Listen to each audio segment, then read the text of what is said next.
22 of the best doctors in America. 8 weeks, and Walter Greer, worth $4 billion, was still dying. Nobody noticed the woman mopping the floor. That was their first mistake. Apparently, our cleaning staff has developed diagnostic opinions. This is your final warning, Miss Caldwell. One more incident, and I have no choice. She straightened her back, she walked to the end of the corridor, and she opened the door. You're a housekeeper. I was a chemistry honors student at MIT. I had to leave, but I never stopped learning. Run. A targeted. The most important person in that room wasn't wearing a white coat. She was wearing rubber gloves, a blue uniform with a small tear at the left shoulder she'd been meaning to fix for 3 months.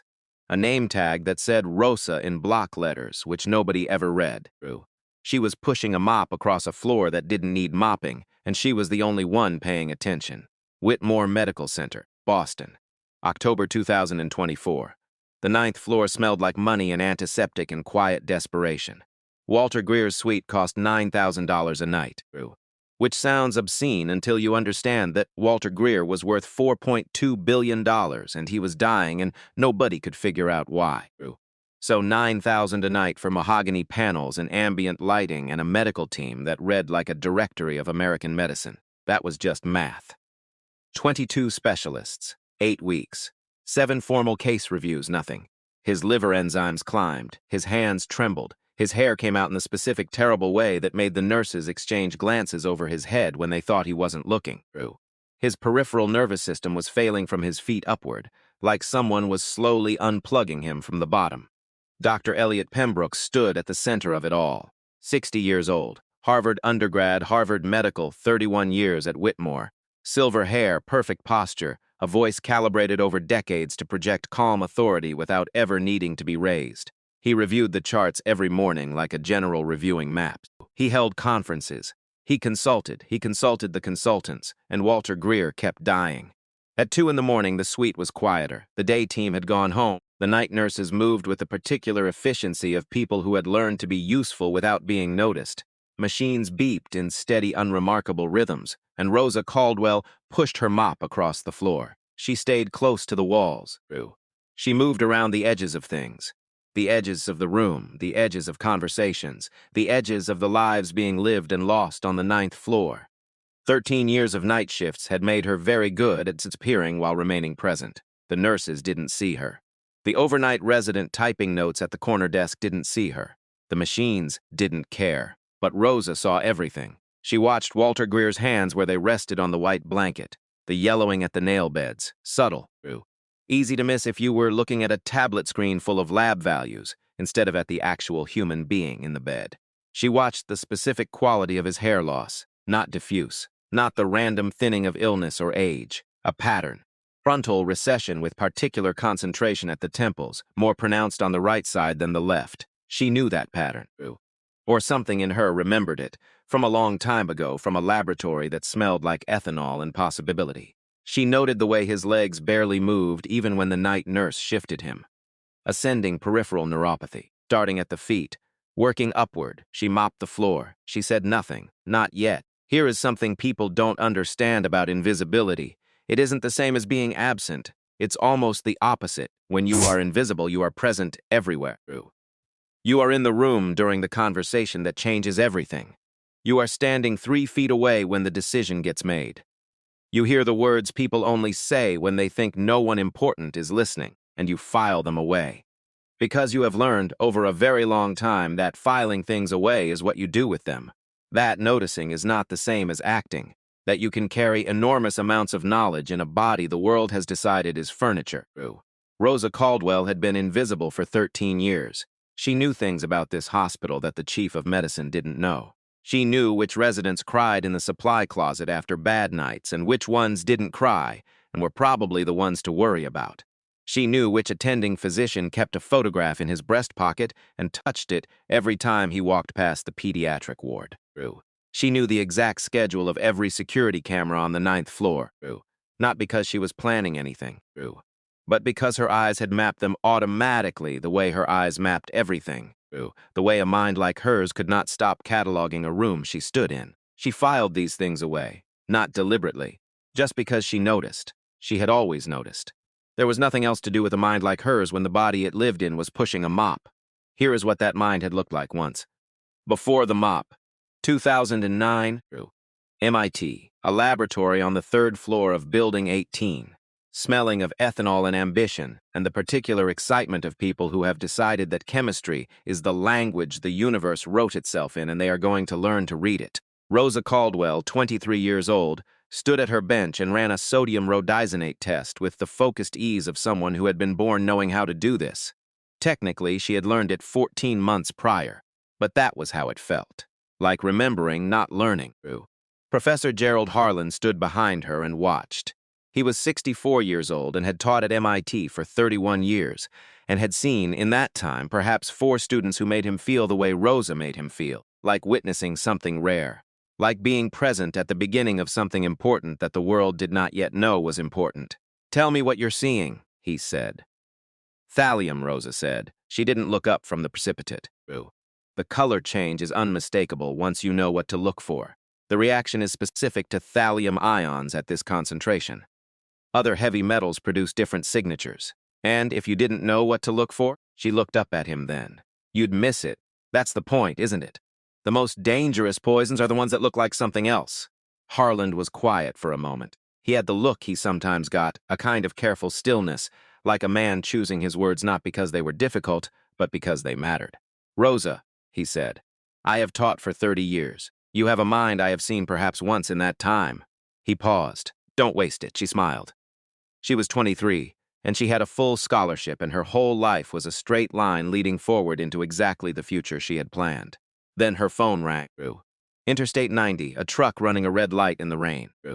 Her mother and father, coming home from her younger brother's school play in Somerville, a Tuesday night in November, an ordinary evening that ended the way ordinary evenings are not supposed to end. Both of them, same night, same hour. She left MIT the following morning. She came back for her belongings 4 days later. She did not speak to Professor Harland again. She could not. The conversation they would have had, the future he would have described, was a room she could not afford to stand in. She never went back. 15 years is a long time to carry something. Rosa didn't think of it as carrying, exactly. It was more that she had packed it away, carefully. The way you pack something fragile, something you cannot use right now but cannot bring yourself to throw away. Wrapped it in something protective and placed it in the back of a mental closet she didn't open often. The knowledge was still there. She knew that. She could feel the shape of it sometimes, pressing against the door. She read toxicology letters during her 30-minute rest at 3 in the morning. She kept it in the bottom drawer of her locker under her spare gloves. There was something she couldn't quite name about keeping it hidden. The wanting, maybe. The still wanting, after everything. The refusal to be entirely what the name tag said she was. She had found her footing in those 15 years. Not the footing she had planned, but footing. She had worked her first 3 years at a smaller facility across town, learning the rhythms of hospital nights, learning how to be efficient and unobtrusive and present without being seen. She had transferred to Whitmore a decade ago when the pay was better and the night shift differential allowed her to keep the apartment in Dorchester without taking a second job.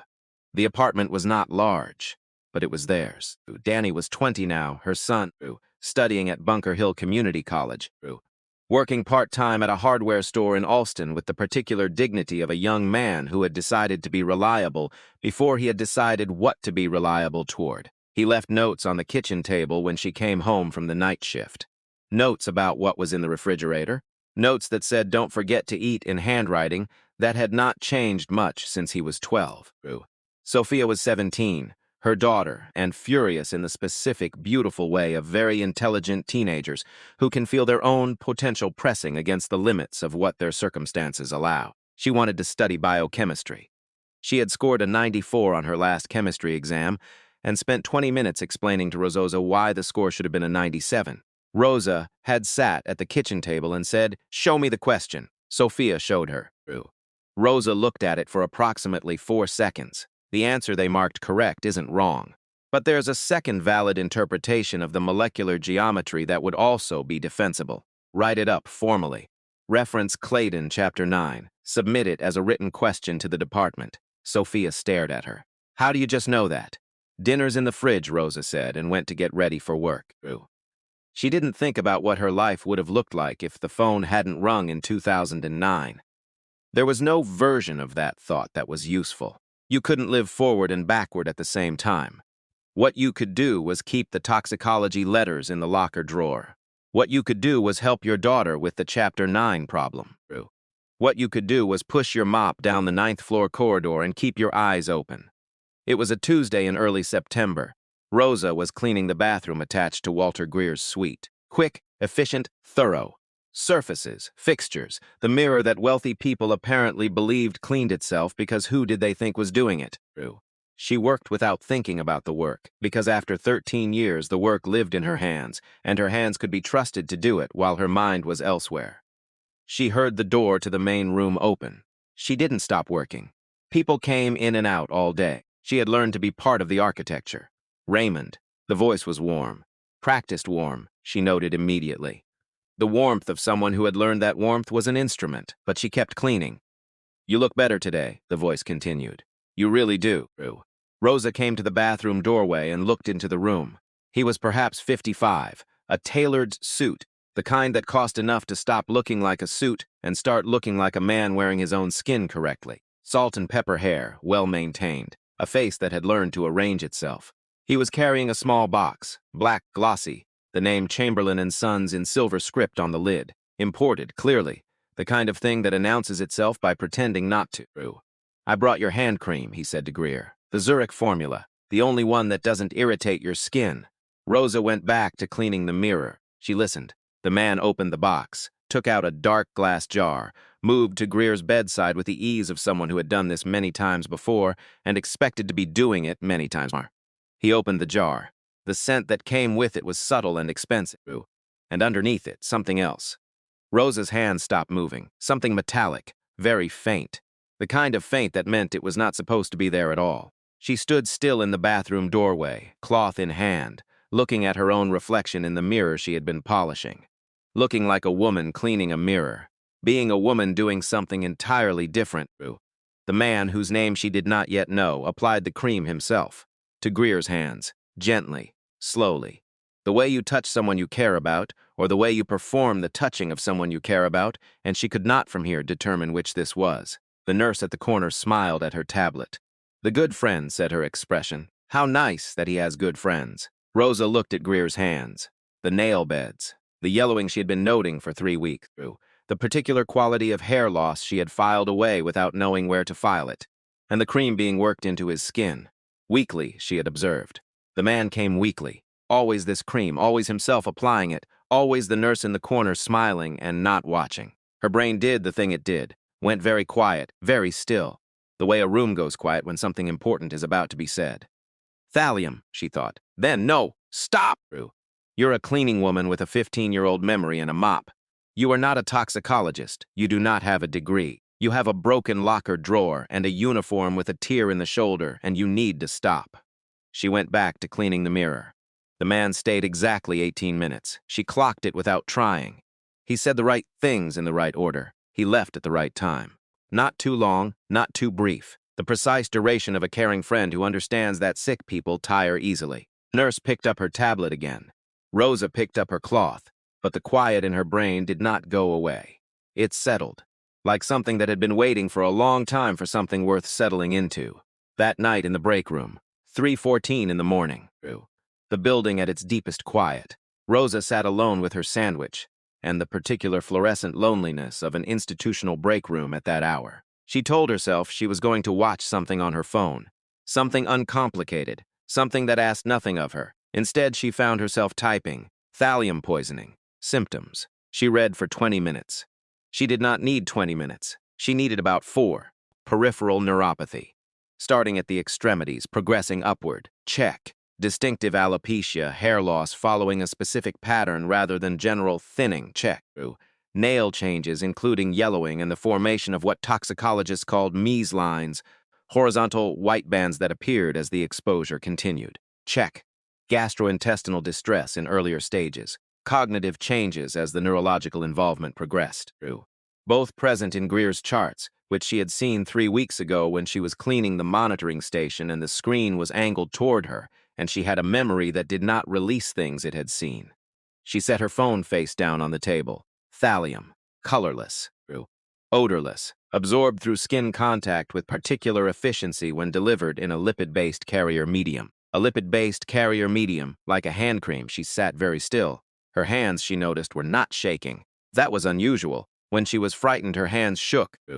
Right now, they were completely still, which meant some part of her had moved past frightened into a different register. Something colder, clearer. She turned her phone back over, read the page again, closed the browser, opened her locker drawer, took out the toxicology letters journal, found the issue with the case study she half remembered, a hospital case from 2017, an unexplained deterioration that had gone 9 weeks before someone thought to run a specific thallium panel rather than a standard heavy metal screen. 9 weeks. Greer had been here 8. She read until her break ended, folded the journal, put it back in the drawer, ate the last quarter of her sandwich in 3 quick bites. Then she picked up her mop. She walked back to the 9th floor. She had floors to finish. She needed to know who the man was. This was the next thing, the clear next thing. A hypothesis without evidence was just imagination, and she was not doing this on imagination. She was doing this on pattern recognition and a 15-year-old education and a very specific metallic smell that did not belong in an expensive hand cream from Zurich. She needed facts. The hospital library had newspaper databases, business journals going back decades. She used them during her lunch break the following week quickly with the practiced efficiency of someone who had learned to do a great many things without appearing to do them. The man's name, she learned from the visitor log she had memorized while cleaning the nurse's station, was Franklin Cole. Franklin Cole and Walter Greer had built Greer Systems together, starting in 1995. A garage in Waltham, Massachusetts. 2 men with an idea and the specific stubbornness of people who do not yet know enough to understand what they cannot do. 24 years, 3 product lines, 2 patents that changed the way data centers managed thermal load. 1 IPO that made both men wealthy in a way that restructured the rest of their lives. In 2019, Greer had engineered a merger with the Harwick Group, $5.2 billion. The deal required a restructured board. Cole was removed before the merger closed, his founding shares renegotiated under language in a clause that his attorneys later challenged unsuccessfully in Delaware court. Cole lost approximately $280 million he had expected to receive. He issued no statement. He gave no interview. He simply disappeared from the business press, from the circuit of conferences and panels and profiles that had defined his public identity for 2 decades. Then he reappeared in 2022. At Walter Greer's side, the concerned friend, the faithful visitor, the man who brought the Zurich hand cream because it was the only brand that didn't irritate Greer's skin, and wasn't that kind of thing only an old friend would remember. Rosa sat back from the keyboard. She thought about 24 years of building something together. She thought about what it felt like to be removed from something you had built. She thought about the particular quality of silence that followed a betrayal that public performance and private law could not adequately address. She understood that silence. She had been practicing her own version of it for 13 years. The people who don't react when you betray them, she thought.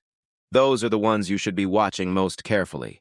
She closed the database, logged out, walked back to the east corridor to finish the afternoon cleaning before her shift change. She had enough now. She had the pattern. She had the chemistry. She had 24 years of motive delivered in a black Chamberlain and Sons jar every week, 18 minutes at a time. What she did not have was anyone who would listen. She tried Donna first. Donna Oakes. Charge nurse. 3rd year on the 9th floor. Someone Rosa had spoken to on hundreds of unremarkable evenings about nothing important. The slow nights and the difficult patients and the coffee machine in the break room that required a specific sequence of button presses to produce anything drinkable. Rosa stopped her in the hallway at the beginning of rounds. She had rehearsed this. She had stood in her kitchen at 6 in the morning after her shift and said it aloud to the refrigerator door until it came out the way she needed it to come out. Donna, I've been observing Mr. Greer's symptom presentation for several weeks. I believe the pattern may be consistent with chronic thallium exposure. I'd like to suggest a specific targeted panel rather than the standard heavy metal screen. Donna stopped walking. She turned. Her expression was the expression of a person confronting something that didn't fit any category she had prepared. Rosa, she said. Her voice was gentle in the specific way of someone who has decided gentleness is the appropriate instrument for this situation. We have the best diagnosticians in the country working this case. I know. But the pattern of hair loss specifically, combined with the ascending neuropathy and the nail changes, those are classic indicators of thallium toxicity. Standard panels can miss gradual chronic exposure because the serum levels stay below the flagging threshold when the dose is controlled. Rosa, honey, Donna's hand on her arm, brief, concluding, go finish the east wing. Rosa said, my name is Rose. Donna was already walking away. Rosa stood in the hallway. She stood there long enough to understand what had just happened. Not the refusal she should expected, but the other thing, the particular shape of not being heard that had nothing to do with the content of what you said, The way someone could listen to every word you said and hear nothing, because they had already determined before you spoke what category you belonged in and what category people in that category were capable of saying. She filed it away. She went to finish the east wing, the note. She tried a note, She wrote it at home, Carefully, At the kitchen table, After the children were asleep, She sat in the quiet of the apartment and wrote in her most precise clinical language, the language that had come back to her over the past weeks, the way a language comes back when you need it, uncertain at first, and then with increasing confidence. Patient Greer, Suite 9A. Please consider specific thallium toxicology testing separate from standard heavy metal panel. Symptom presentation is consistent with chronic gradual exposure via dermal absorption. Ascending peripheral neuropathy with documented progression from feet upward over 8 weeks. Patterned alopecia with asymmetric frontal recession. Nail discoloration consistent with Mies lines at this stage of exposure. Gastrointestinal involvement in early weeks consistent with initial absorption phase. Standard heavy metal panels frequently miss gradual skin contact thallium exposure because dose calibration maintains serum levels below standard flagging thresholds. Recommend sodium rhodizonate analysis of topical products in regular use. Recommend cross-referencing symptom escalation with visitor schedule. She read it back. It was good, it was precise, and it was correct, and it cited the right things. She folded it. Went to Pembroke's office during her shift the following evening. He was not there. She left it on his clipboard, which sat on his desk beside a coffee mug and a framed photograph of a graduation ceremony from some years ago. She cleaned his office. She left. The next morning, she arrived early for her shift and positioned herself near the conference room at the end of the 9th floor corridor. The 7 o'clock team meeting grew. She could hear them clearly through the door that had not been pulled all the way closed. She kept her hands on her cart and her eyes forward, and she listened. Pembroke's voice, composed, lightly amused. And apparently our cleaning staff has developed diagnostic opinions. Laughter. Not cruel, just easy. The laughter of people who do not have to work very hard to find certain things funny. Someone left a note on my clipboard, suggesting thallium poisoning. We ran heavy metals in the initial workup, another voice said. Standard procedure, Pembroke confirmed. The note was quite detailed, I'll give it that. Correct terminology. But thallium poisoning. In a private suite at Whitmore Medical, someone's been spending their break time on the internet. A brief pause. Let's move on. Rosa was pushing her cart past the conference room door. She did not stop. She did not look in. She kept her face neutral the way she had trained it over 13 years of being furniture that had feelings. She went to the supply closet at the end of the East Wing corridor, closed the door, stood in the dark. She did not cry. She was not a person who cried in supply closets. She stood in the dark for exactly 2 minutes, and she breathed and she let the specific humiliation of it move through her and out the other side. Then she opened the door.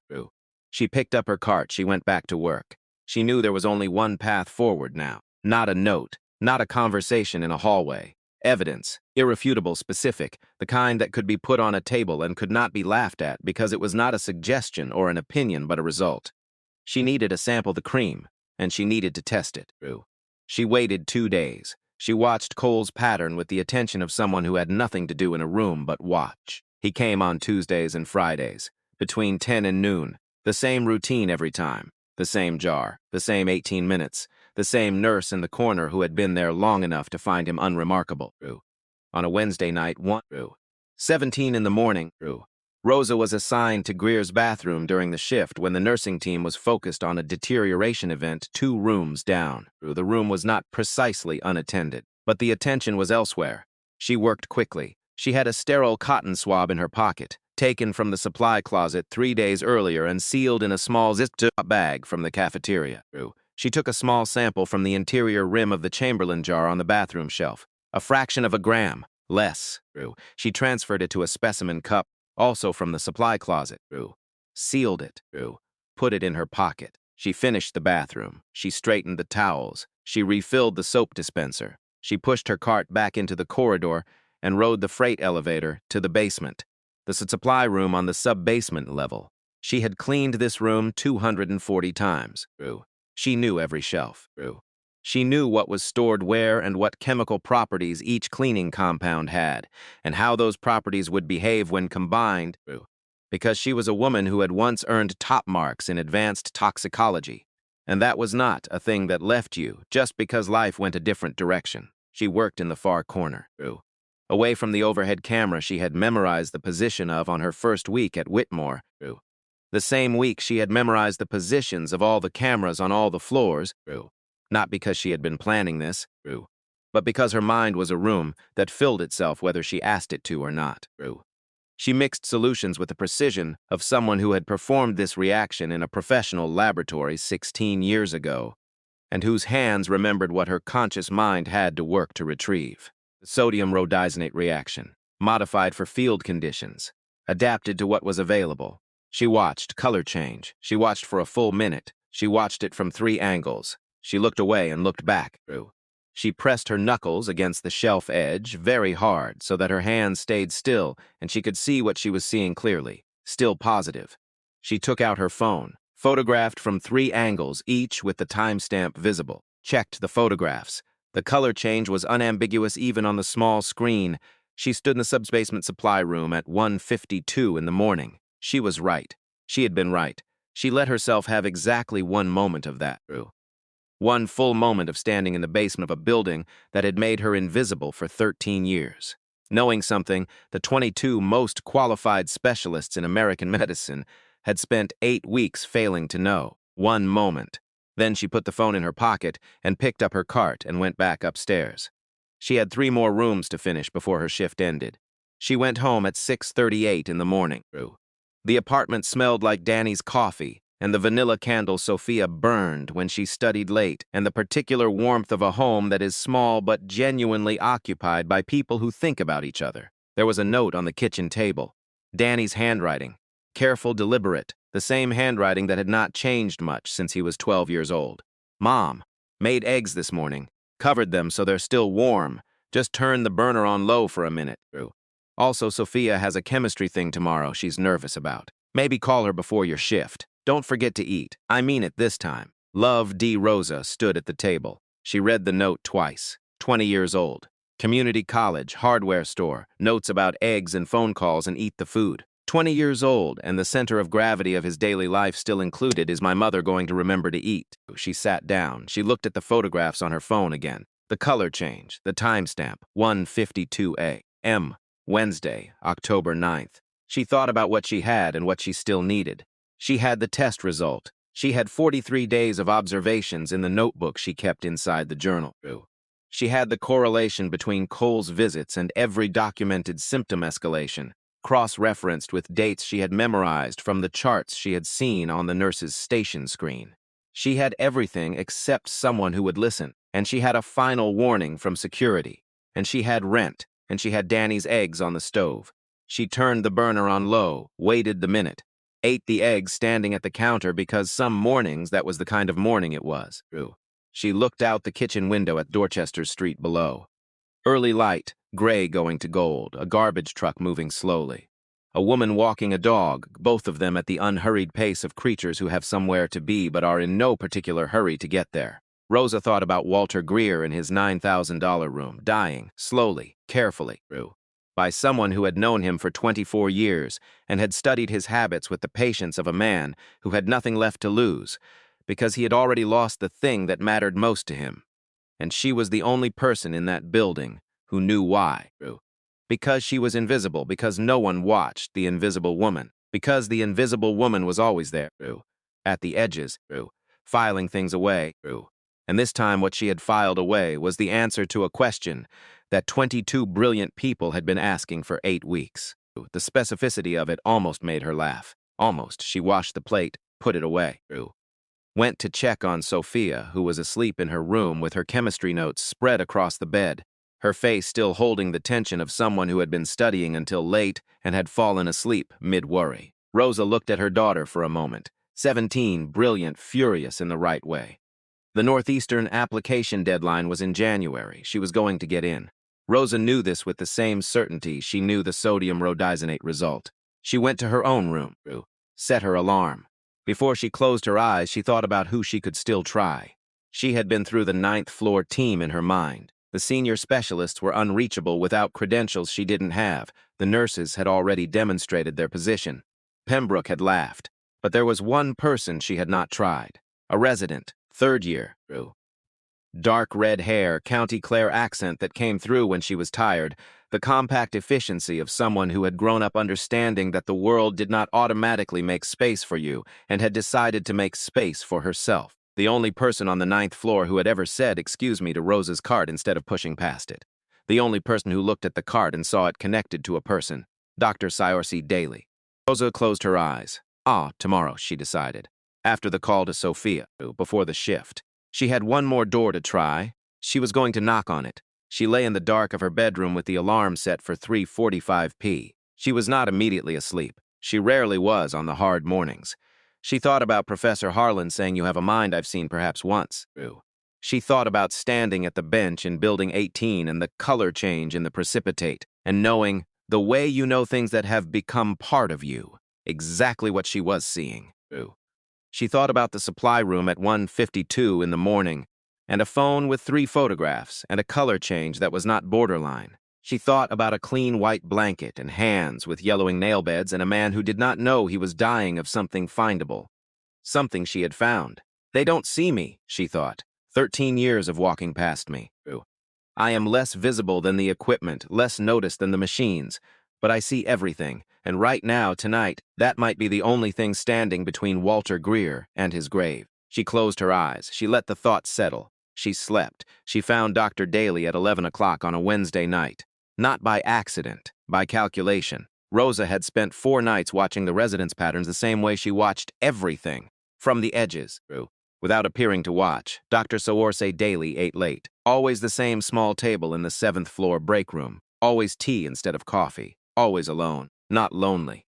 The alone of someone who had learned that 30 minutes of quiet between rounds and whatever came next was not a luxury but a requirement. Rosa had cleaned that break room every night for 3 years. She knew exactly when it would be empty except for one person. She pushed her cart through the door at 11:07. Daly was there. Tea, half finished. A patient file open on the table, though her eyes weren't reading it. She had the look of someone whose mind was working on something the file couldn't solve. Rosa didn't pretend to clean the counter, didn't ease into it with small talk about the weather or the coffee machine. She had rehearsed this for 2 days, and rehearsing had taught her that anything other than directness was going to fail. She stopped. She looked at Daly directly, and she said, "I need 5 minutes." Daly looked up. Something shifted in her expression. Not surprise exactly, more like recognition. The look of someone who has been waiting, without knowing it, for a particular kind of moment to arrive. "Okay," she said, "just that." No adjustment of posture. No subtle lean back that said, "Do you understand who I am and who you are?" Just okay. Rosa sat down across from her, put her hands flat on the table. No folder, no photographs yet, just her hands and her words and 15 years of deferred certainty that had nowhere else to go. "Mr. Greer is being poisoned with thallium," she said. "It's being delivered through a hand cream. Chamberlain and Sons in Zurich formula. His visitor, Franklin Cole, brings a fresh jar every Tuesday and Friday. I have been observing the symptom correlation for 8 weeks. 3 nights ago, I ran a modified sodium rhodizonate test on a sample of the cream." Silence. Daly didn't laugh, didn't reach for her pager, didn't do the thing Rosa had learned to anticipate from everyone in this building. The slight lean back, the professional distance, the voice that said honey without saying it. She was completely still. Show me the test results, she said. Rosa put her phone on the table. 3 photographs, clear color change, timestamp 1:52 a.m., Wednesday, October 9th. Daly looked at them for a long time. Her face was doing something complicated, and I wasn't trying to hide that it was complicated. The standard heavy metal panel wouldn't catch this, Rosa said. Not if the exposure is gradual and the dose is calibrated. Serum levels stay just below the standard flagging threshold, but the cumulative tissue loading explains every symptom that has confounded the team for 8 weeks. The progression rate, the hair loss pattern, the nail changes, the neurological involvement, it's textbook chronic thallium toxicity. More silence. Daly looked up from the phone. What's your background? Not a question. A door being opened. Chemistry, MIT, Professor Harlan's program. I had to leave during my 3rd year. Something moved across Daly's face. Harlan. Yes. She picked up her tea, didn't drink it, set it down, looked at the table between them. I can't attach my name to this, she said finally. If I'm wrong, my residence ends 3 years. Everything my parents crossed an ocean for. She paused. That's not abstraction. That's my actual life. Rosa said nothing. She had not come here expecting easy but. Daly looked at the wall to her left, not at Rosa. At the wall, a targeted thallium panel can be ordered as a standalone test, without specifying a reason in the primary chart. If there were clinical grounds documented somewhere. Observations made during routine monitoring. By someone with consistent access to the patient over a significant period. She kept looking at the wall. The documentation would need to exist before the order goes in, she said, very carefully. Like someone reading from a document that didn't exist yet but needed to. Through proper channels, in the right format. Rosa looked back. I understand. I need to finish my rounds, Daly said. She stood, closed the patient file, picked up her tea. At the door she paused, still not turning around. The margin of error on a field-modified rhodizonate test. 12% on the low end, Rosa said.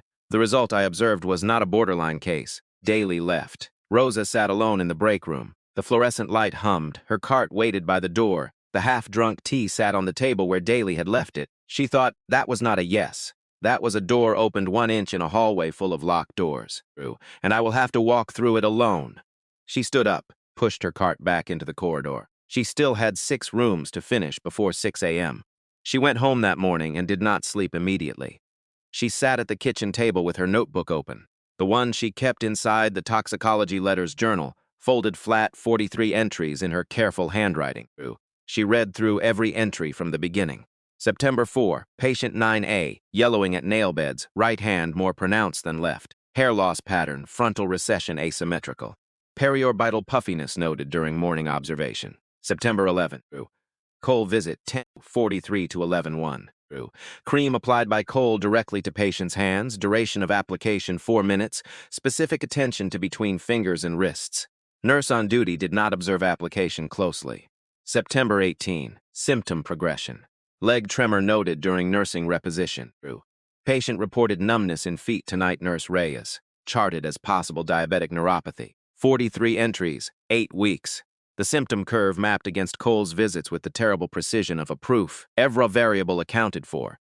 Every correlation logged with date and time. She read it twice, looking for the place where the logic broke down. The logic did not break down. She closed the notebook, slid it back inside the journal, put the journal in the bottom of her bag. She set her alarm and went to bed. She did not sleep well, but she slept. 4 days later, Franklin Cole arrived on a Tuesday. Rosa was in the east corridor when she heard him come off the elevator. She didn't need to see him. She had memorized the sound of his shoes over 8 weeks of noting his arrivals. Expensive leather soles, a particular cadence, unhurried and deliberate, the sound of a man who moved through the world knowing it would wait. She positioned herself at the linen cart near the supply alcove, a natural position, a woman restocking towels, nothing to see. She watched through the gap between the cart and the wall. Cole walked into Greer's suite, closed the door, not quite all the way. The nurse on duty today was someone Rosa didn't recognize, afloat from the surgical floor covering a schedule gap. She glanced up when Cole entered. He gave her the right smile. She smiled back and looked down at her charting. Rosa watched through the gap. Cole moved to Greer's bedside, the usual warmth, the usual words. Greer's response was weaker than last week, she noted. Slower. His hands moved less when he tried to gesture. Cole spent 12 minutes at the bedside. Then he said he needed to use the restroom. The float nurse nodded without looking up. Cole walked into the bathroom, pulled the door most of the way closed. Rosa counted, 15 seconds, 20, 30. At 80 seconds, Cole came back out of the bathroom. Nothing in his hands, nothing on his face. He returned to Greer's bedside for another 6 minutes of warmth and the right words, and then he said his goodbyes and left with the efficiency of a caring friend who understood that sick people needed rest. Total visit 18 minutes exactly. Rosa waited until he was in the elevator. Then she went into Greer's suite to clean the bathroom. The Chamberlain jar was on the shelf. Same position as always, same size, same black glass, same silver cap, different jar. She was certain of it. The original jar had a small scuff on the lower right side of the label, a tiny imperfection she had noted and memorized 3 weeks ago without knowing why. This jar had no scuff. The label was pristine. He had switched them 80 seconds in the bathroom. A fresh jar in, the previous jar removed in his jacket pocket. The jar he left behind was the delivery system. The jar he took away was evidence, depleted, replaced on schedule, calibrated. Rosa stood in the bathroom doorway and looked at the jar on the shelf. He's been doing this since March, she thought. 7 months. Every week, sometimes twice a week. A fresh jar, a controlled dose, enough to accumulate. Not enough to trigger a flag on the standard panel, slow enough to look like illness. Fast enough that without treatment, she stopped herself. She took out her phone, photographed the jar from 3 angles, noted the time, 10:59 a.m. She finished cleaning the bathroom. She pushed her cart back into the corridor. She had what she needed. Now she needed someone to hear it. 2 days after that, James Okafor called her to his office. 2nd floor. Small, functional. The Whitmore Medical Center mug that had been there since before Rosa started. 3 children in the photograph on his desk, older now than when the photo was taken. A man who did his job because jobs needed doing and tried to do it without enjoying the parts that deserved not to be enjoyed. Ms. Caldwell. He did not tell her to sit. We've received a 2nd complaint. It alleges as unauthorized chemical testing using hospital supplies and continued interference with clinical staff on active patient cases. I used cleaning supplies, Rosa said, which I am authorized to handle as part of my role, not for personal experiments. Not personal, she said. I was testing a hypothesis about a patient who is dying while 22 specialists failed to identify the cause. Okafor looked at her. She looked back, Ms. Caldwell. He rubbed the space between his eyebrows with 2 fingers. The gesture of a man who had been doing this long enough to recognize situations that had no clean resolution. This is your final warning, 1 more incident and I have no choice. Administration has been explicit. Am I being fired today? He was quiet for a moment. No, then I understand, she said. Thank you, Mr. Okafor. She left his office. She walked to the stairwell at the end of the 2nd floor corridor. Because the stairwell had no cameras on the landing between floors, and she stood there for a few minutes with her hand on the cold metal railing. She did the math. She had done this math before. She did it again because it deserved to be done again, carefully, without flinching. Rent in Dorchester, $1,850 a month, non-negotiable. The landlord had been patient twice before and would not be patient a 3rd time. Danny's tuition at Bunker Hill, $4,200 semester. He was paying half from his hardware store hours. She was covering the rest. Sophia's college application fees starting in January, smaller number but real. Test prep, transcript requests. The costs that announced themselves in clusters when you could least afford clusters. Her salary at Whitmore, $3,200 a month after taxes. No other income, no savings worth the name. A checking account that maintained a balance sufficient to be technically not empty. On the other side of the scale, a man she had never spoken to, dying in a room she cleaned every night, being killed slowly by someone who had studied his habits with the patience of profound, practiced hatred. She stood on the landing and held both sides of the scale. She stayed there for 6 minutes. She knew it was 6 minutes because she watched the 2nd hand on her phone. Then she went back to work. That evening, she called Sophia before her shift. Sophia picked up on the 3rd ring. Rosa could hear the tension in her voice before she said a single word. The particular tightness of a 17-year-old who has been alone with her anxiety all day. Hey, Mom, hey, how's the chemistry thing? Pause, it's not fine. The equilibrium problems, I keep setting up the ice table wrong, and I don't know why I keep doing it wrong because I understand the concept, I genuinely understand it, but then I sit down to do the problem and show me the one you got wrong. Mom, you're about to go to work. I have 12 minutes. Show me. Sophia showed her, reading it aloud from the page. Rosa listened. Your setup is right. You're making an algebra error in the third step, Rue. You're subtracting x when you should be subtracting 2x because the stoichiometry is 2 to 1 on the product side. Silence. Oh, Sophia said. It's not a chemistry mistake, it's a reading mistake.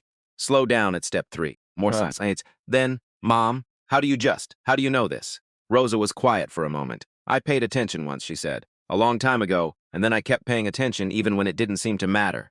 She paused. Slow down at step 3. You've got this. Okay. Sophia's voice was different now, steadied. Okay. Yeah, I've got it. Good. I'll see you tomorrow morning, Mom? Yeah. Are you okay? You sound like, I don't know. Different.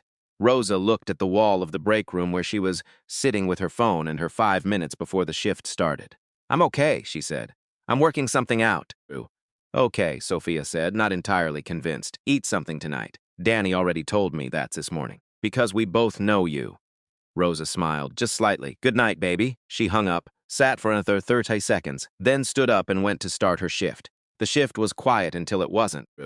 Rosa had finished the east corridor and was moving to the suite wing at 2:31 in the morning when every alarm on the 9th floor went off.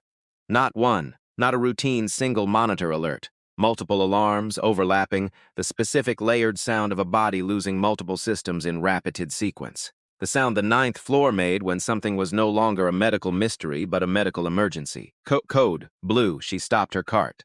The night team was already moving, running, The overhead page pulled names she recognized, The overnight resident, The on-call attending, The specialized nurses, who appeared at these moments with the efficiency of people who had trained for exactly this and prayed they would not need to use it. She moved to the corridor entrance. Through Greer's open suite door, she could see the chaos resolving into focus. Monitors showing numbers that looked nothing like numbers anymore. The resident, voice tight and controlled, liver enzymes critical. Kidney function dropping fast. Neuro responses are diminishing. Pembroke walked past Rosa. Didn't look at her. Didn't see her. Moved through her the way people move through furniture. The way he had through her for 3 years, with the complete absence of awareness that another person was present. Rosa pressed her back against the wall. She watched the organized emergency of 22 very talented people working as hard as they could on a problem they could not solve. Because they were treating symptoms as individual conditions rather than as the cumulative picture of a single cause. Because the cause was specific and rare and undetectable on the tests they had run, and they had no reason to run different tests, because no one had told them anything worth listening to. No one except the cleaning woman, who had left a note on a clipboard, who had been laughed at in a 7 o'clock meeting, who was standing against the wall right now watching Walter Greer's body fail in real time. She thought, this is the moment. There is no later. Later is not a real option anymore. She thought, I have the photographs. I have 43 entries. I have a rhodizonate result that is not ambiguous. I have the visitor log correlation. I have the switched jars. I have everything, she thought. I also have a final warning and rent due in 12 days. She thought, if I walk in there, they will remove me from the room and nothing will change, and Greer will die and I will have lost my job for nothing. She thought, if I don't walk in there, Greer will die and I will have kept my job for something I cannot live with. She stood against the wall. She breathed. She thought about Sophia's voice on the phone. Slow down at step 3. She thought about Danny's note. Don't forget to eat. I mean it this time. She thought about Professor Harland in Building 1831 years of teaching. One student he said he had seen once. She thought about 15 years of knowing things that had no place to go. And she thought, this is why I kept going. This is why I read the journals and kept the notebook and tested the sample at 1:52 in the morning in the basement. Not for a moment that was convenient, for a moment that was necessary. She straightened her back. She walked to the end of the corridor. She stopped at the conference room door where the secondary team was gathered, the specialists not at the immediate bedside, cycling through charts and tablets and the desperate problem-solving of people who had run out of frameworks. She put her hand on the door. She pushed it open. She walked in. 15 faces turned toward her. 15 people who had walked past her for 8 weeks and registered nothing. The room smelled like stale coffee and the specific anxiety of very competent people failing. Pembroke was at the whiteboard, a marker in his hand, 3 words written and then crossed out because there was nothing to write that they hadn't already written and discarded. He looked at her. His face went through several distinct stages: surprise, irritation, the cold authority of a man who had never needed to raise his voice to make someone leave a room. "This is a closed case conference," he said. "Please. Walter Greer is being poisoned with thallium," Rosa said. She said it the way you say something that has been building pressure inside you for 8 weeks and can no longer be contained by caution or fear or the reasonable calculation of what you have to lose. Clear, clean, no apology in it. The room went still. She moved to the table. She didn't wait for permission. She put her phone down, the 3 photographs, timestamp visible, color change unambiguous. She put her notebook down, opened to the correlation chart, 43 entries cross-referencing Cole's visits with every documented symptom escalation. She put down the 2 folded pages she had been carrying in her uniform pocket for 5 days. The printed case study from Toxicology Letters 2017. The unexplained deterioration that had gone 9 weeks before someone ran the specific panel. The symptom progression is consistent with chronic gradual thallium exposure via dermal absorption, she said. The ascending peripheral neuropathy began at the feet in week 1 and has moved upward at the precise rate documented in chronic skin contact cases. The hair loss is not generalized. It is patterned, asymmetric, frontal, which is characteristic of heavy metal accumulation rather than illness-related alopecia. The nail changes are consistent with Mies's lines at this stage of exposure. The gastrointestinal involvement in weeks 1 through 3 is consistent with the early absorption phase. She pointed to the notebook. This is every visit by Franklin Cole to Suite 9A cross-referenced with every documented symptom escalation over 8 weeks. He brings a hand cream, Chamberlain & Sons Zurich formula. He applies it himself. I observed him switching the jars 4 days ago. He brings a fresh jar each visit and removes the previous one. The delivery is calibrated to maintain serum thallium below standard flagging thresholds. That is why your heavy metal panel came back inconclusive. You were not running the wrong test because of incompetence. You were running the wrong test because no one had told you to run the right one. She stopped. Her hands were still, completely still. Pembroke was looking at the photographs. He had not spoken. His face was doing something she could not entirely read. Something that lived between disbelief and the first unwilling movement toward a different kind of recognition. "You're a housekeeper," he said. "Not cruel. Factual. The way someone states coordinates before they can figure out what the coordinates mean."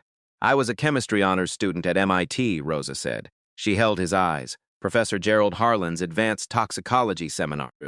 Class of 2009. I had to leave before completing my degree, but I have not stopped learning." In the far corner, a Dr. Rosa recognized with mild recognition, younger than the others, dark-haired, the one who had held the elevator for her cart without making it feel like a favor, leaned forward. "The sodium rhodizonate test," he said. His voice was careful. "Is that what the photographs document? Modified for field conditions. The color change is unambiguous. That's a highly specialized technique." He was looking at the photographs, not at her. "Rarely used outside specialty toxicology labs. It was covered in Harlan's second-year special topic seminar," Rosa said. "Fall 2008. He looked up from the photographs then. Something's in his expression had shifted into a register she had not seen on the 9th floor in 8 weeks. Something that was not performance. "If the exposure began in March," he said slowly, "and the dose has been calibrated to stay below flagging threshold, the cumulative tissue loading by now would be significant," Rosa said, "and accelerating. Because the standard treatments being administered for the conditions the symptoms were attributed to are not contraindicated for thallium specifically, but they're also not addressing it, which means every week of misdirected treatment is another week of accumulation." The room was very quiet. Pembroke was still looking at the photographs. The older specialist across the table, gray-haired and deliberate, had turned the notebook to face him and was reading the entries. Slowly, methodically. The way a careful person reads something they are not sure they should believe but cannot find a reason to disbelieve. "The correlation chart," he said without looking up. "When did you begin the documentation?" "September 4th. The first morning I noted the nail bed changes, and Cole's first visit in the documented period. September 3rd. But based on the baseline presentation on September 4th, I believe exposure began earlier. The hair loss pattern on day 1 was already advanced beyond what you would expect from a week of exposure. I believe March is accurate." He nodded, still reading, still not looking up. The doctor in the corner, whose name she would learn was Dr. Marcus Webb, said Elliot, quietly. to Pembroke. The symptom progression she's describing. If you overlay it with a heavy metal exposure model instead of the autoimmune framework we've been working in. He paused. It fits. It fits better than anything we've proposed in 8 weeks. Pembroke did not respond immediately. He was a 60-year-old Harvard-trained diagnostician with 31 years at one of the country's leading institutions. He had walked past this woman every night for 8 weeks and seen nothing but a blue uniform and a cleaning cart. He had read her note aloud to a room of colleagues and made them laugh, and she had just walked into his conference room without knocking and told him what 22 of his best specialists had spent 8 weeks failing to discover. He looked at the notebook, he looked at the photographs, he looked at Rosa, and then he said quietly, to the room, run a targeted thallium panel, not the broad screen.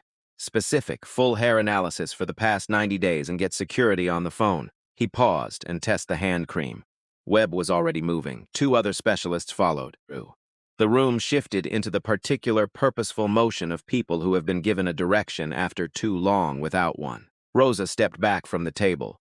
She stood at the edge of the room, still in her uniform, still in her rubber gloves. Her cart was in the hallway outside. Nobody asked her to leave. The results came back in 38 minutes. Rosa sat in the hallway on the bench outside the conference room, her cart beside her. She could not have made herself leave if she had tried. She was not sure her legs would have complied. The night had gone very quiet around her. The code blue in Greer's suite had stabilized enough for the immediate team to step back slightly, buying time, waiting for the panel to return. Donna walked past. She saw Rosa sitting on the bench. She stopped. Rosa looked up at her. Donna opened her mouth, closed it, opened it again, closed it again, looked at her tablet, walked on. Rosa looked at her hands. She thought about a laboratory in Building 18, about a color change in a precipitate, and a professor who said, "Don't waste it," about the phone ringing and the ordinary Tuesday night that ended the way ordinary nights were not supposed to end. She thought about 15 years of fluorescent light and supply closets and journals in locker drawers, about 43 entries in careful handwriting, about a supply room at 1:52 in the morning, and the specific stillness of hands that had moved past, frightened into something colder and more certain. The conference room door opened. Webb came out. He stopped when he saw her. "Thallium confirmed," he said. His voice was careful in the way of someone who understood the weight of what he was saying. Significantly elevated. Hair analysis indicates exposure beginning approximately 7 months ago with a consistent escalation pattern. He paused. The hand cream tested positive.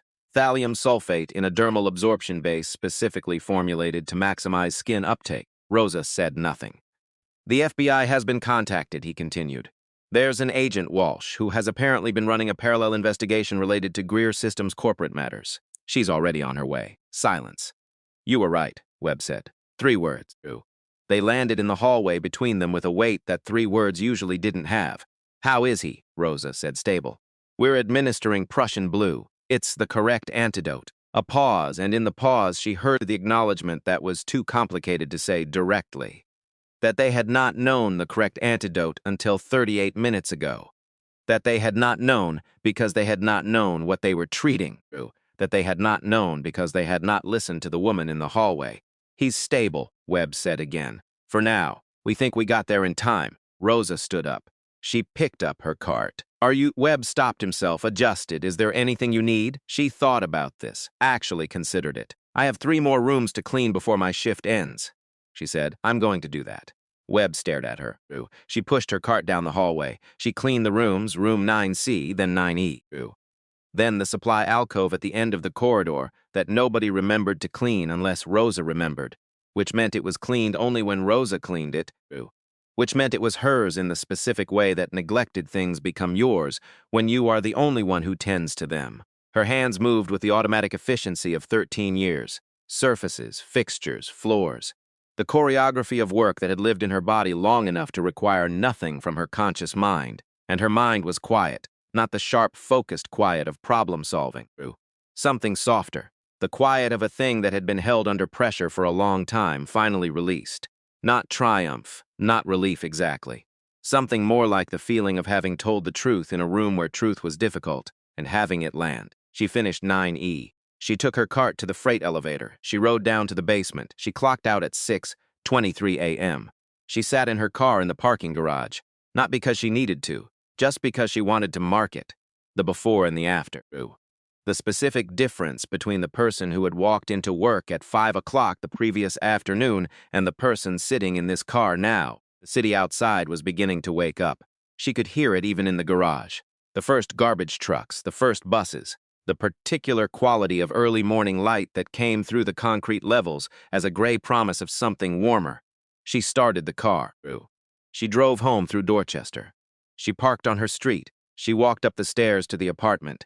She let herself in. The note on the kitchen table was in Danny's handwriting. Mom, couldn't sleep. Made actual breakfast, not just eggs. There's toast too, and I found the good jam in the back of the cabinet. Eat all of it. Not negotiable. Sophia has her chemistry thing first period. She left early. I think she's going to do fine. I think you are too.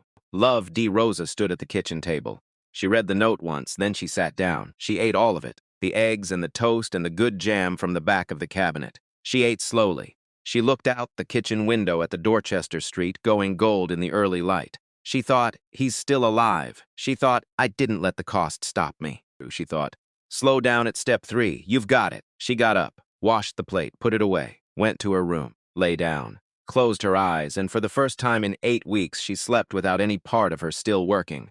9 hours after the Prussian blues started, Walter Greer opened his eyes. Not dramatically. Not the way it happens in the stories people tell afterward, where a man gasps back to life and immediately says something that sounds like it was written for him. It was quieter than that. Slower, his eyelids moved, stopped, moved again, like a mechanism testing itself after a long period of disuse. The night nurse noticed first. Then the monitor numbers began shifting, incrementally. The way a tide turns, not with a single visible moment, but with a gradual accumulation of small movements all going the same direction. For the first time in 8 weeks, the numbers were moving the right way. Rosa wasn't there when it happened. She was home, asleep, the kind of sleep that arrives like a door closing, immediate and complete and without the usual negotiation. 8 hours without a single dream she could remember. Her phone buzzed at 3:17 in the afternoon. An unknown number, a text message. This is Dr. Webb. Greer is awake, stable, asking questions. The Prussian blue is working. I thought you should know. Rosa read it sitting on the edge of her bed in the gray afternoon light of her bedroom. She read it 3 times. The words were the same each time. She had known they would be, but she read them 3 times anyway. She typed back, "Thank you for telling me." She put the phone face down on the blanket beside her. She sat very still for a while. In the living room, she could hear Danny moving around. The particular sound of him, which she had memorized without trying the way you memorize the sounds of people you love. The specific rhythm of his footsteps, the way he closed cabinet doors, firm but not hard. She picked up the phone again, read the text a 4th time. Then she got up, went to the kitchen, put the kettle on. She stood at the window while the water heated and looked at the Dorchester Street below. An ordinary Thursday afternoon. A woman walking with a stroller. 2 men in work clothes eating sandwiches on a front stoop. A dog investigating something of great personal importance near the base of a telephone pole. Normal. Everything ordinary and unremarkable and continuous. Walter Greer was awake. She made her tea. She drank it standing at the window. She thought, it was enough. Whatever comes next, this was enough. Franklin Cole was arrested at 4:17 that afternoon. Rosa learned this later. Not because anyone from the hospital called her. Nobody called her with updates, which was consistent with her position in the hierarchy of people who received calls, which was to say no position at all. She learned it because Agent Renata Walsh came to find her at the hospital that evening, 20 minutes into her shift. Walsh was 45 years old and moved through space with the economy of someone who had been doing serious work long enough that seriousness was not something she needed to perform. She found Rosa in the East Corridor without appearing to have needed to search. Miss Caldwell. Not Honey. Not Rosa. Miss Caldwell. We need your statement, Walsh said. Everything you observe, everything you documented, your test methodology, your timeline, the full sequence of Cole's visits, all of it. Now, when you can. Tonight if possible. Walsh paused. The pause of someone who has learned to be precise with language because imprecision costs things. Your testimony is material to this case. Cole is in custody. The hand cream has been secured and sent to the FBI lab for analysis. The security footage from the 9th floor confirms exactly what you described. She paused again. Your observation saved Walter Greer's life, and it gave us what we needed to make an arrest. Rosa looked at her. Walsh looked back. No softening in it, no performance of warmth. Just directness. The directness of someone who respected competence and had encountered it today in an unexpected form and was responding to the competence rather than the form. "I'll finish this section of the floor first," Rosa said. "Then I'll come." Walsh nodded. "Room 904. We've arranged it as an interview space." She left without additional commentary. Rosa stood in the corridor for a moment. She noted that Walsh had not told her to hurry, had not said as soon as possible in the way that meant now, had said when you can, had said tonight if possible in a way that treated the night shift as a real thing that a real person was doing. She picked up her mop. She finished the section first. The statement took 2 hours and 14 minutes. Rosa sat across from Walsh at the table in room 904 and went through everything from the beginning. The first night she had noted the nail bed changes on September 4th, the smell she had identified during Cole's visit, the library research, the 43 entries in the notebook, the sample collection, the supply room test, the photographs. Walsh asked precise questions. She understood the chemistry well enough to follow without requiring translation, and well enough to ask the right follow-up when something needed clarifying. At one point, Walsh said, "Walk me through the test itself," the rhodizonate reaction. "What were you working with?"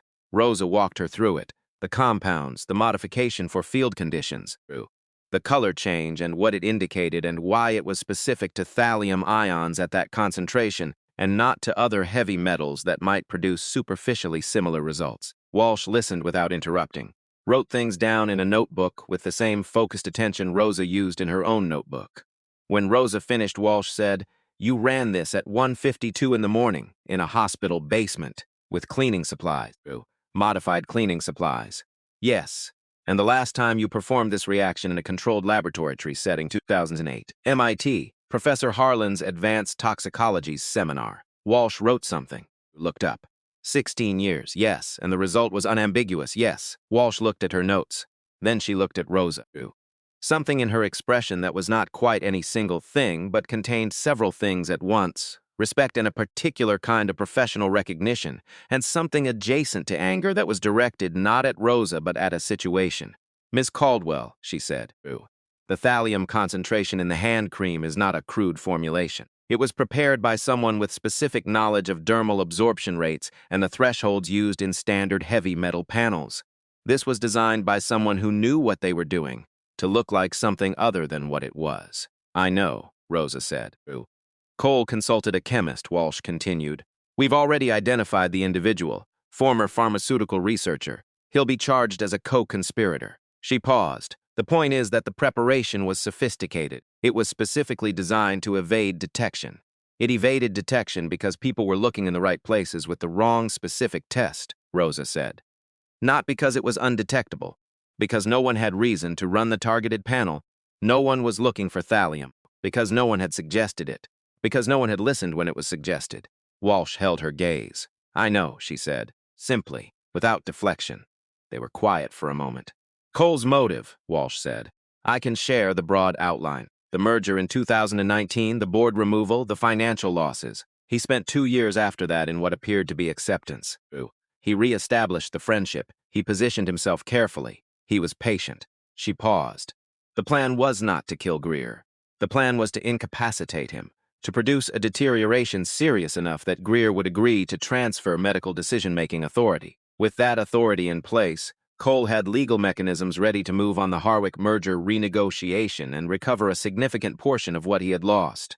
Rosa thought about 18 minutes, about exactly 18 minutes every visit, about the practiced warmth, the right things said in the right order.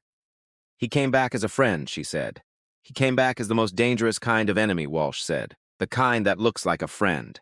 Rosa thought about 24 years of building something together, about the specific math of betrayal, about what it cost to contain something that large for that long, and what it eventually became when the containment failed. "Will he be convicted?" she said. "Yes," Walsh said, without hesitation. "The evidence is strong. Your documentation, the footage, the cream analysis, the chemist who prepared it. He'll be convicted." Rosa nodded. Walsh closed her notebook.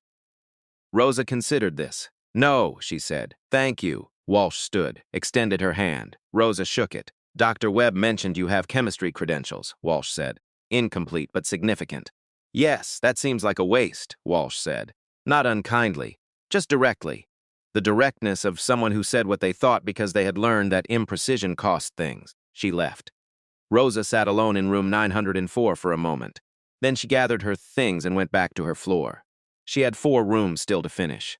3 days later, Pembroke's assistant came to find Rosa at the start of her shift. Very professional, very careful, navigating unfamiliar territory with the particular precision of someone who understood that the territory was unfamiliar and wanted to cross it without incident. Dr. Pembroke would like to speak with you, if you're available. Rosa looked at her. When? Now, if possible. His office. Pembroke's office was on the 7th floor. Rosa had cleaned it every Wednesday evening for 3 years. She knew where the dust accumulated. The left edge of the bookshelf, the gap behind the second monitor, the small space between the window frame and the radiator that everyone forgot, and she remembered. She knew the exact position of everything on his desk, because she had worked around those positions 260 times. She had never sat in the chair across from his desk. She sat in it now. Pembroke was behind the desk, 60 years old, silver hair. The posture of someone who had spent 4 decades being the most credentialed person in most rooms. The posture was still there, but something in the underlying structure had shifted, something load-bearing. He looked at her. He started to say something, stopped, looked at his desk, looked up again, started differently. I've been thinking about how to do this correctly, he said. And I don't think there's a correct version, so I'll say it plainly. Rosa waited. She was very good at waiting. She had had extensive practice. I walked past you every night for 3 years, he said. Every night for 8 weeks while you were watching a patient die of something you had identified and I had not. I walked past you and I saw a uniform and a cleaning cart. I saw a function. I did not see a person. Rosa said nothing. The note you left on my clipboard, He said it the way you say something you have decided you deserve to say out loud, even though it costs something. I read it at a team meeting. I used it as an example of overreach. I made the room laugh. He stopped, started again. The note was correct, every word of it, and I stood in front of my colleagues and made them laugh at it. Still, Rosa said nothing. She was thinking about the supply closet on the EE wing. The 2 minutes in the dark after she had heard the laughter through the conference room door. The way she had pressed her back against the shelves and breathed until the particular quality of that humiliation passed through her and became something she could carry. She was thinking about how many times she had carried things like that. I owe you an apology, Pembroke said. It's insufficient. I know it's insufficient, but it's what I can give you and you deserve to have it. He met her eyes. I'm sorry, Miss Caldwell, for dismissing you, for the note. For 31 years of medical practice in which I apparently developed a complete inability to consider that someone outside my credentialing system might know something I didn't. The room was very quiet. Rosa looked at him. She thought about what it cost a man like this to say that. Not the words themselves, which were not difficult words, but the position they required him to occupy. The specific smallness of sitting across from the person you had dismissed and acknowledging the dismissal in full, without hedging, without the passive constructions that allowed you to admit error while distributing the blame. He had said I 5 times. He had not said circumstances or protocol or understandably or anything else that would have softened it. She thought, this is real. He means it. Thank you, Dr. Pembroke, she said. He nodded. The slight release of a breath held too long. The board has been briefed, he said. There will be a formal commendation, and there are other conversations happening. About your situation, about what comes next. He paused. I don't want to get ahead of those conversations, but I want you to know they're happening and that I'm part of them. Rosa looked at him steadily. What I'd like, she said, is for Mr. Greer to keep getting better. Pembroke looked at her for a moment. He is, he said. He's been asking to see you. She went the following morning, not during her shift. She went back off the clock in her own clothes. Dark pants, a gray sweater, the clothes of a person going somewhere on purpose, rather than a function the building required. The 9th floor in the morning was different from the 9th floor at 2 in the morning, brighter, more populated. The ambient lighting in Greer's suite had been turned to a warmer setting. Someone had put flowers on the windowsill, real ones, not the synthetic arrangement that had been collecting for the first 6 weeks. Walter Greer was sitting up, not fully, propped against pillows, still fragile in the specific way of someone who had been losing a slow war from Sismans. and was only now beginning to understand that the war had turned. He had lost weight, she could see, even from the doorway. His hands, where they rested on the blanket, still showed the damage of 7 months of accumulation. The yellowing at the nail beds was pronounced now, clearer than it had been in the weeks when the exposure was still ongoing. But his eyes were present, really present. The lights on in a way they had not been when she had watched him through the careful distance of her invisibility. He looked at her when she came in, and he looked at her the way people very rarely look at other people, actually seeing. Not categorizing, not filing, not moving on, seeing. She sat in the chair by the bed, the visitor's chair. The chair Franklin Cole had sat in every Tuesday and Friday for 7 months. She sat in it and looked at Walter Greer, and he looked back, and neither of them said anything for a moment. "Miss Caldwell," he said finally. His voice was rough. "Thin there, Mr. Greer." He studied her. She let him. She had spent 8 weeks studying him from a distance. It seemed fair.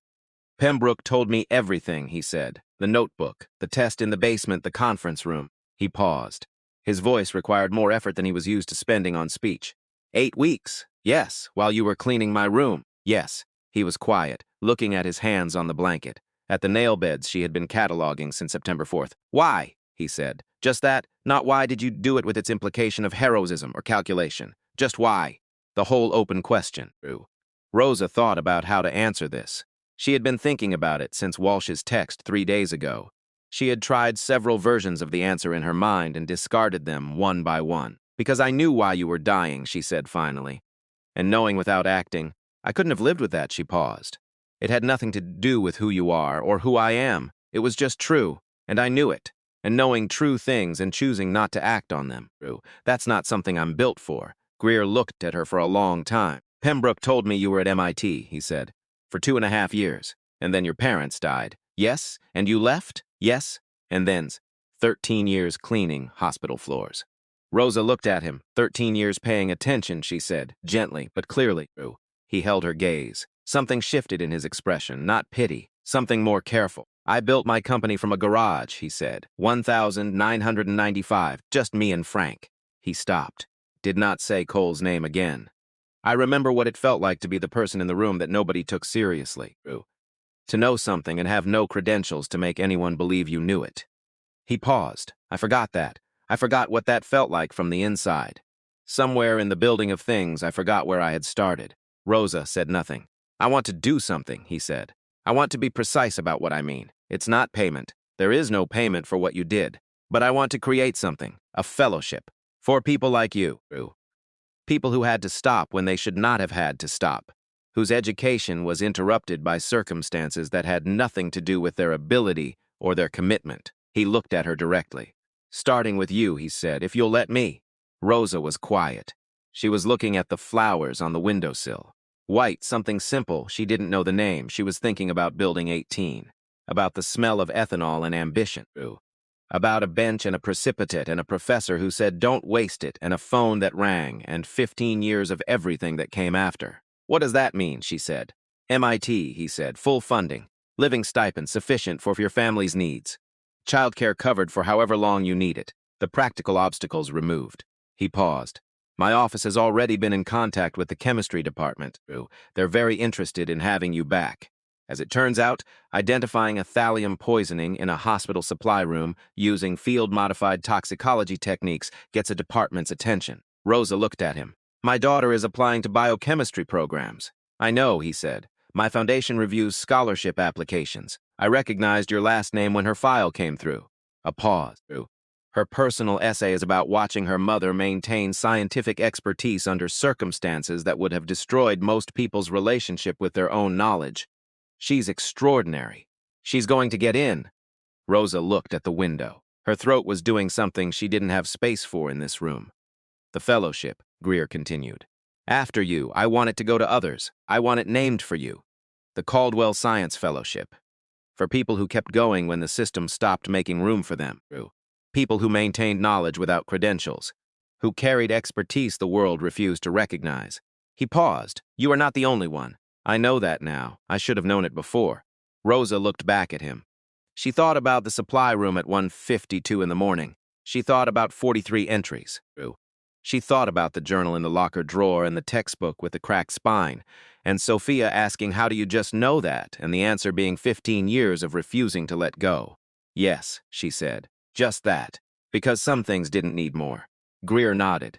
Something in his face that was not quite a smile but was close to it. The expression of a man who had nearly died and found, on the other side of that nearness, that certain things looked different than they had before. "Thank you," he said, "for seeing what they missed." Rosa stood. She looked at him one more time. This man she had watched for 8 weeks from the edges of his dying. This man who had not known she existed until she walked into a conference room and changed that. "Get better, Mr. Greer," she said. She left. Pembroke proposed the protocol at the November board meeting. The expanded observation protocol, a formal documented channel for non-medical staff to report clinical observations, anonymous submission option, required review within 48 hours, no disciplinary action permissible for good faith reports through the channel. He had drafted it himself, brought it to the board himself.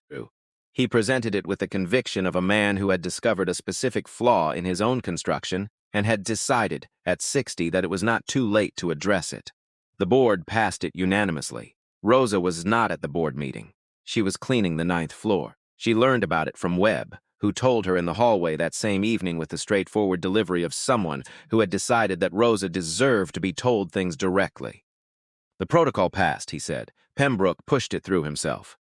"Good," she said. "Daly is leading the implementation committee.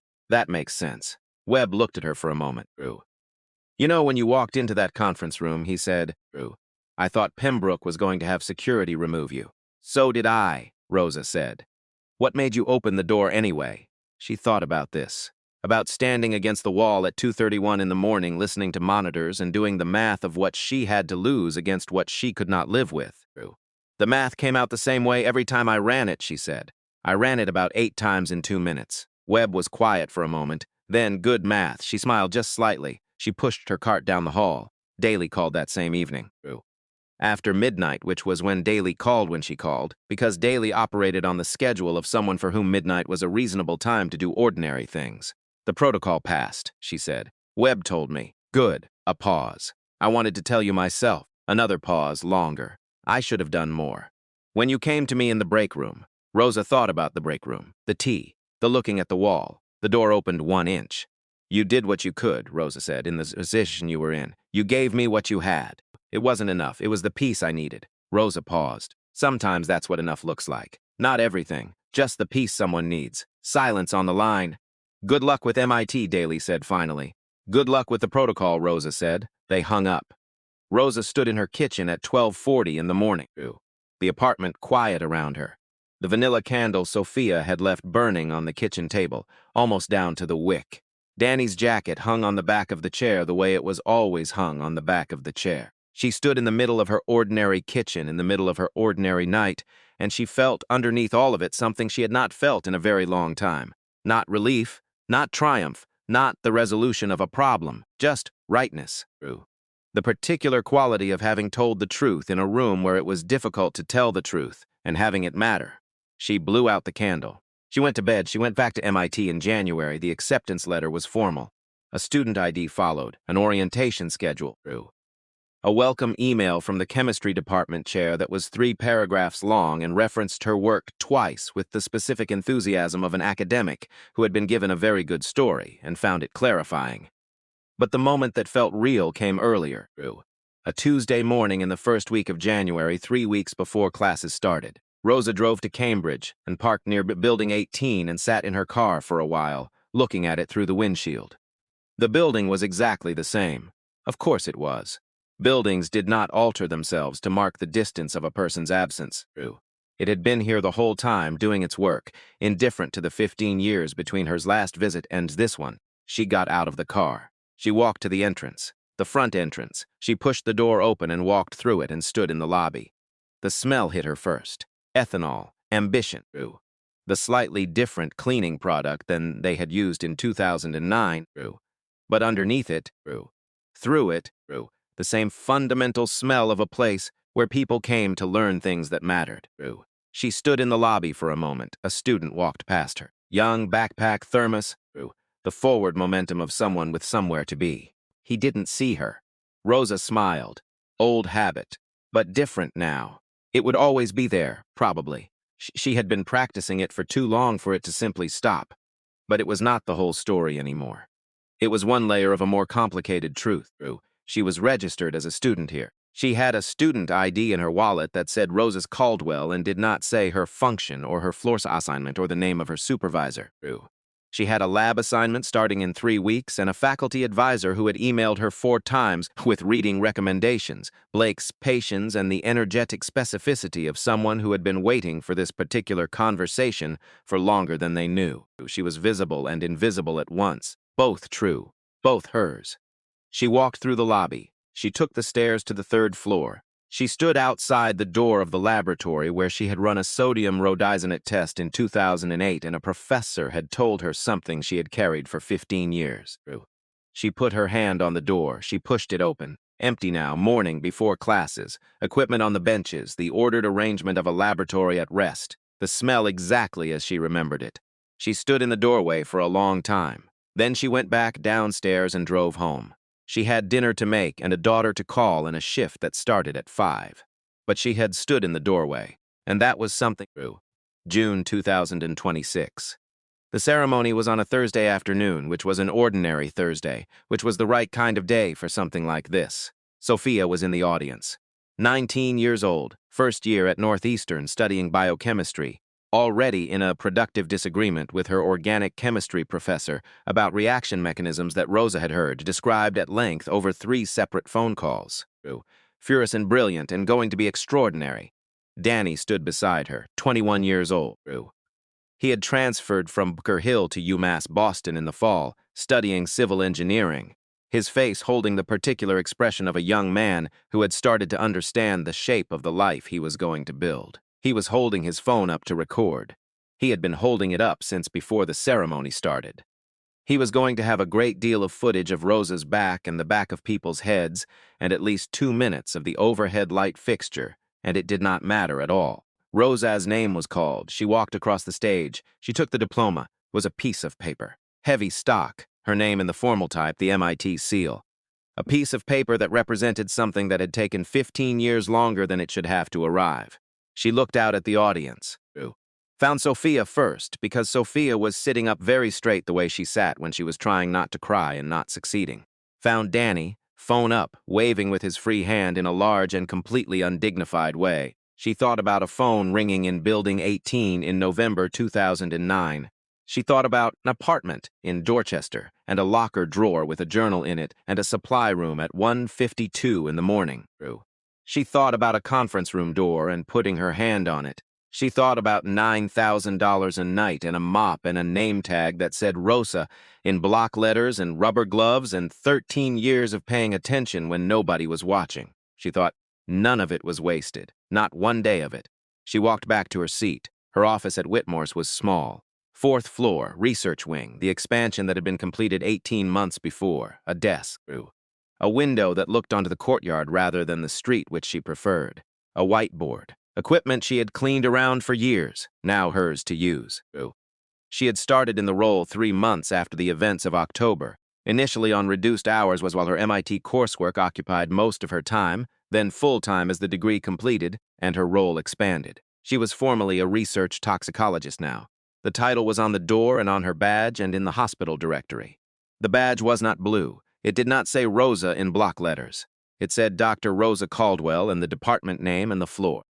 She kept 2 things on her desk. Her MIT diploma framed simply on the left side, and on the right, in a small glass frame Danny had given her the Christmas after everything happened, her old Whitmore employee badge. Blue plastic, slightly bent clip, the name in block letters. Rosa. Not her name, but hers. In the way that things which were incomplete or wrong about you can still become yours if you carried them long enough with enough intention. She looked at it sometimes when a case was difficult, when the pattern wasn't resolving, when she was sitting with a chart that wasn't giving up its logic yet. She looked at it and thought about the woman who had carried 15 years of chemistry through hospital corridors at 2 in the morning and had never once set it down. And then she looked at the chart again. The call came on a Wednesday in October. 2 years, almost exactly, from the night she had pushed open the conference room door. A hospital in Philadelphia. A difficult case. A symptom presentation that didn't fit the standard frameworks. 3 specialists without a direction. The attending had tracked down her number through Greer Systems Foundation office, which had her contact information as the fellowship's founding recipient. Rosa listened to the case description. She asked 3 questions. On the 3rd question, the attending went quiet. "Have you run a targeted?" she began. "No," he said slowly. The way someone says no when they are simultaneously understanding why they should have. "We haven't. We ran the standard panel and it came back." "Run the targeted test," Rosa said. "Not the broad screen, the specific test. And cross-reference your symptom timeline with anyone who has had consistent physical contact with the patient. Specifically topical application of anything." A pause. She could hear him writing. "How did you—" "The pattern," she said. "Once you know what to look for," she could hear him still writing. Then, "Miss Caldwell." "Dr. Caldwell," she said, gently, without heat, just clearly. The way you say something that is true and needs to be said clearly and has been true for long enough that saying it feels like simply scribing a fact about the world. "Dr. Caldwell," he said. "Of course, I apologize." A pause. "Thank you." She hung up. She looked at the badge in its glass frame. Rosa. She thought about Donna walking away before she could finish her sentence. She thought about a clipboard and a note and easy laughter in a 7 o'clock meeting. She thought about Okafor's office. "Not today, Miss Caldwell. But we're watching." She thought about all of it. Not with bitterness. Not anymore. Something else. Something closer to the feeling of having been through a difficult country and arrived somewhere you could not have reached any other way. The invisibility had made her. Not the good kind of making. Not the kind anyone would choose. But real making, the kind that produces something specific and unreplicable. The years of watching without being watched. The years of knowing without being allowed to act on knowing. The particular sharpness that develops in our mind that has been doing full work while the world assigns it partial credit. She understood now what she had not understood at 23. Standing at the bench in Building 18 with the world laid out in front of her like a straight line. The straight line was never going to teach her what the detour had. She picked up the next file. She opened it. The pattern would be in there somewhere. It always was. She just had to look. There is something people get wrong about stories like this one. They hear it, and they think the lesson is about the exceptional person, the hidden genius, the one in a million, the individual so remarkable that the system could not ultimately contain her. But that is not what this story is. Rosa Caldwell was not a miracle. She was a person who had made a decision, in the particular darkness of a very hard season of her life, to not let go of the thing she loved. Not because she knew it would matter, not because she had a plan, but because it was hers and she was not going to set it down just because the world had stopped making space for it. She read the journals in the break room at 3 in the morning because she could not stop being curious, and curiosity does not wait for convenient circumstances. She kept the notebook because she could not stop noticing, and noticing without recording felt like waste. She ran the test in the supply room because she could not stop knowing, and knowing without acting had become, finally, the thing she could least afford. None of these were acts of heroism.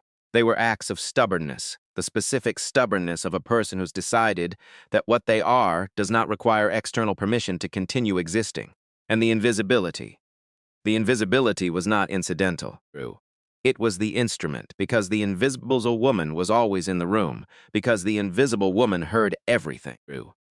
Because the invisible woman had been filing things away for 13 years and had developed, in the enforced patience of being overlooked, a quality of attention that the people who were always seen could not cultivate. They looked at the charts. She looked at the person.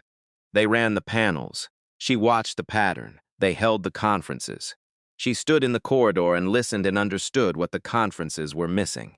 Not because she was smarter, because she was positioned differently.